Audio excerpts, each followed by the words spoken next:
This is 7 National News, and in our top story, the UAE President, His Highness Sheikh Khalifa bin Zayed Al Nahyan, in his capacity as the ruler of Abu Dhabi, has issued an Emery decree restructuring the Abu Dhabi Executive Council.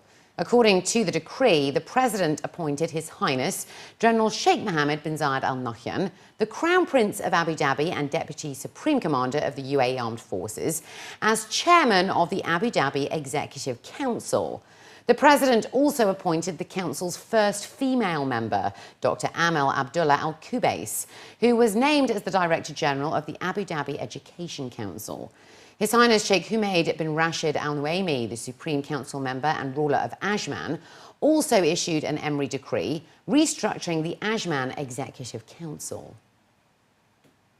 His Highness Sheikh Mohammed bin Rashid Al Maktoum, the UAE Vice President, Prime Minister and ruler of Dubai, attended the second edition of the Global Education and Skills Forum 2014 today, which is underway until the 17th of March.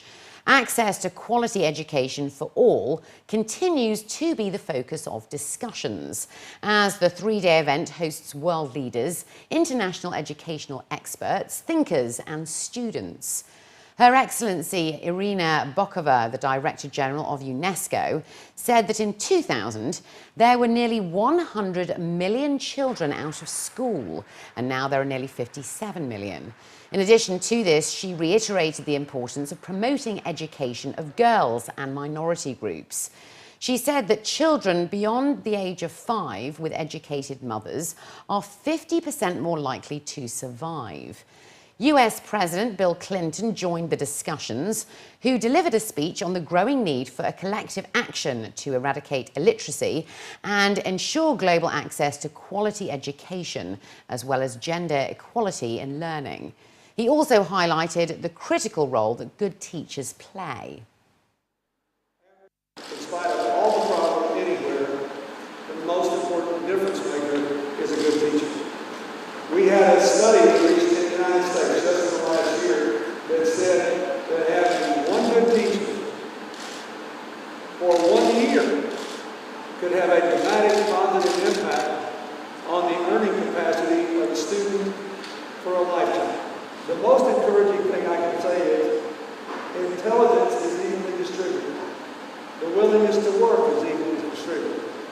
And the desperate hunger to learn is evenly distributed. Organization and opportunity are not. And finally, I have concluded after 40 years of trying to do something about this at one stage or another in my life, that still the teachers matter most. First, we have to promote this idea. So it's the government. Okay, now we're talking about the post-2015 global education agenda. We have to set up the right agenda. We're talking about the access, equity, and the quality, and the lifelong learning. So this is the first, the public part. Now for the private sectors, we do need them to also to work with the government, with the policymakers, so that they can use their influence to support education, also to really try to help them to see what kind of real skills and knowledge they need for students, so they can tell the education people, say, hey, this is something you need to teach them. So I think this is joint efforts. We really have to look into this precisely in terms of a child won't be able to learn by himself with education. You have to always have the teacher. You cannot eliminate the teacher. You cannot remove the teacher. We've always learned and got education from the teacher. And I tell you, each single person in the world would at least remember one or two teachers in school because they had the quality in them.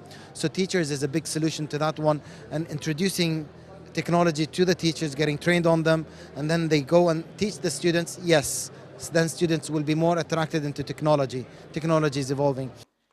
More than ever, there is a strong call for a public-private partnership to push quality education forward across the globe. Organisers say the Global Education and Skills Forum 2014 aims to address the challenges in education at present. While efforts to increase the number of students in schools are laudable, they say there should be more focus on quality. Earlier today, non-profit online learning organisation edX and GEMS Education also entered into a partnership that will see K-12 education also offered online. This will be in addition to over 150 university-level courses already on offer, from arts and humanities to public health, maths and computer science. Varkey GEMS Foundation also announced their partnership with Dubai Cares, which will benefit 250,000 teachers worldwide. The Varkey GEMS Foundation is committed to training 250,000 teachers over the next 10 years. And there's no other institutions that has committed to such a massive scale. Now for that, we need partners, both financial and strategic. So the Dubai Cares has come in behind us and said they will support us. They will support us not just financially, but also with their know-how. And that, I think, is a very important statement that is made, saying that we are all committed to the quality of education in our classrooms. So right now, our program is in Uganda. In the last year, we have trained over 5,000 teachers there. We're looking to expand the program, and that's why we need scaling up partners. We need these private-public partnerships to really change the world and really make possible what Salil Shetty said, education is a basic human right. How do we really make that available to everybody?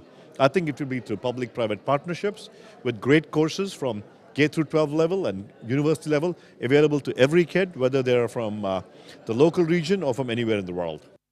His Highness Dr. Sheikh Sultan bin Mohammed Al Kazmi, the Supreme Council member and ruler of Sharjah, has launched his own personal website in English.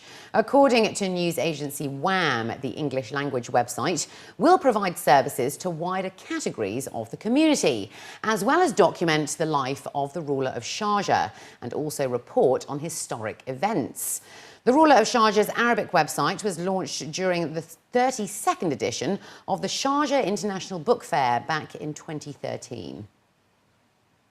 The UAE has vowed to continue its efforts to enhance gender equality and women empowerment in its multinational development plans.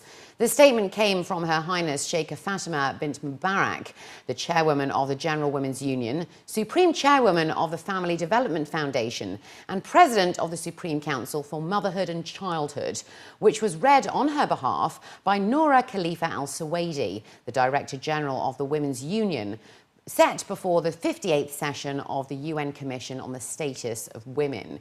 In her statement, she said that the wise leadership of the UAE believes in women empowerment, which is a fundamental factor in the country's overall development. Therefore, we have a number of institutional mechanisms in place to create a conducive environment for women empowerment based on the UAE's constitution, decisions, and international agreements pertaining to women issues. She added that the UAE is among the most advanced countries in terms of reducing the gender gap and vowed to continue its efforts to bolster gender equality and women empowerment. Design Days Dubai, now in its third edition, is looking to push the boundaries this year with 145 modern and contemporary designers, innovative gallery installation works and also live performances.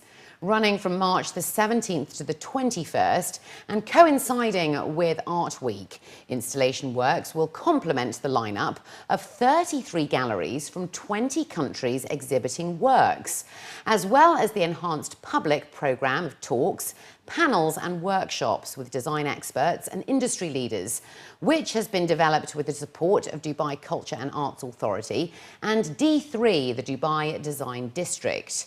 When entering Design Days Dubai, visitors will encounter their first design experience through groundbreaking design ideas and live performances which are to come in the main exhibition hall.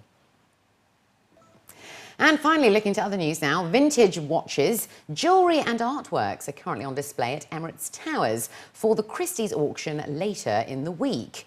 Christie's is holding its 16th sale season, which concludes with the inaugural Dubai Art Week, and will feature an auction for modern and contemporary artworks on Wednesday, the 19th of March. More than 140 pieces are on display at the exhibition, depicting regional culture and traditions. The exhibition also features around 50 artworks led by Pharos Art Collection that features work by leading names of Egyptian modern and contemporary art, which are expected to be sold for more than $1 million US.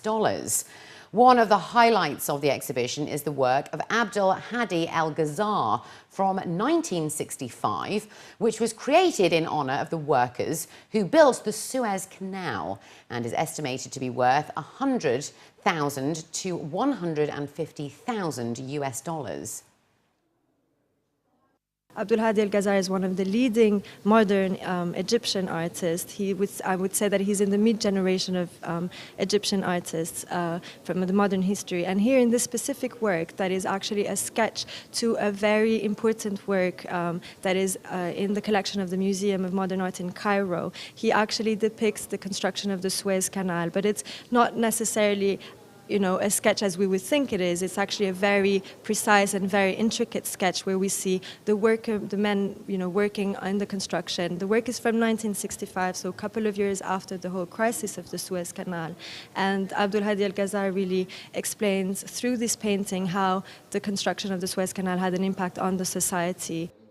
Another feature of this year's event is the second auction of the watch sales, featuring 123 unique and special edition watches.